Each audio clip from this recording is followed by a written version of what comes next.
మిర్చి వ్యాపారుల మాయాజాలం అంటూ ఈనాడులో అమరావతి ఎడిషన్ అంటే గుంటూరు ఎడిషన్లో శుక్రవారం ఒక వార్త వచ్చింది.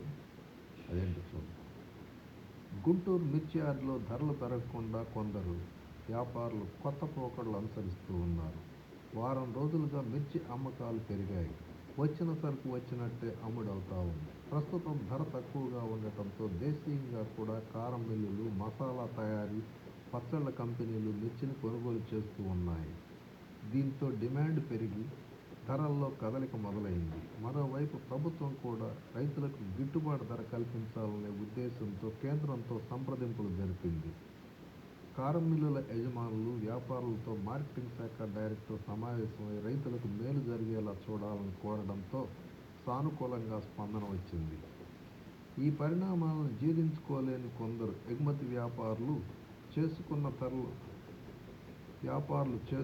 ధరలు పెరగకుండా చూడాలన్న కుట్రకు తెరలేపారు. అంటే ఒప్పందం చేసుకున్న ధరలకు మించి పెరగకుండా చూడాలని వాళ్ళ కోరిక. ముందస్తు ఒప్పందాలు చేసుకున్నందునే మిర్చి ఎగుమతి వ్యాపారులు దేశీయ వ్యాపారులతో గతంలో ఒప్పందాలు చేసుకున్నారు.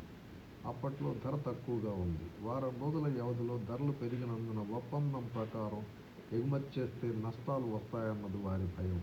దీంతో కొన్నాళ్ల పాటు ధర పెరగనీయకుండా కట్టడి చేయడానికి తోటి వ్యాపారులపై ఒత్తిడి తీసుకురావడం వివాదాస్పదం అవుతా ఉంది. ఇలాంటి పరిస్థితి యార్డులో గతంలో ఎప్పుడూ లేదని, ఇప్పుడు కొత్త విధానం ఎందుకు తీసుకువస్తున్నారని మిగిలిన వ్యాపారులు ప్రశ్నిస్తున్నారు. మార్కెట్లో ఎక్కువ వ్యాపారం చేయాలన్న లక్ష్యంతో ముందస్తు ఒప్పందాలు కుదుర్చుకోవడంతోనే ఈ పరిస్థితి నెలకొందని చెబుతున్నారు.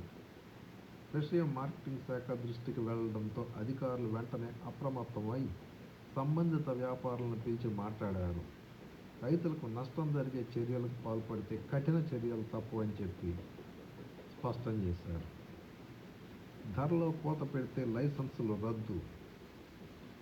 ఎగుమతి వ్యాపారులు ఎవరైనా మిర్చి ధరల్లో కోత పెడితే లైసెన్సులు శాశ్వతంగా రద్దు చేస్తామని మార్కెటింగ్ కమిషనర్ విజయ సునీత హెచ్చరించారు. మిర్చి ధరల్లో కోత పెడదామా అని చెప్పి వచ్చిన వార్తపై ఆమె స్పందించారు. రహస్య సమావేశాన్ని నిర్వహించడం, మిర్చి ధరల్లో కోత పెట్టడంపై చర్చించిన విషయాలపై ఆమె ఆరా తీశారు. రైతులకు నష్టం కలిగించేలా మిర్చి ధరల్లో కోత పెట్టే ఆలోచనలు ఏమైనా ఉంటే విరమించుకోవాలని తెగేసి చెప్పారు. వ్యాపారులు ఎవరైనా ఆ విధంగా వ్యవహరిస్తే కఠినమైన చర్యలు తీసుకుంటామని అన్నారు. విచారణ జరిపి నివేదిక ఇవ్వాలని అధికారులను ఆదేశించారు. మార్కెటింగ్ జేడీలు రాజశేఖర్, శ్రీనివాస్, ఏడీ రాజాబాబు, మిర్చి కార్యదర్శి చంద్రిక తదితరులు పాల్గొన్నారు.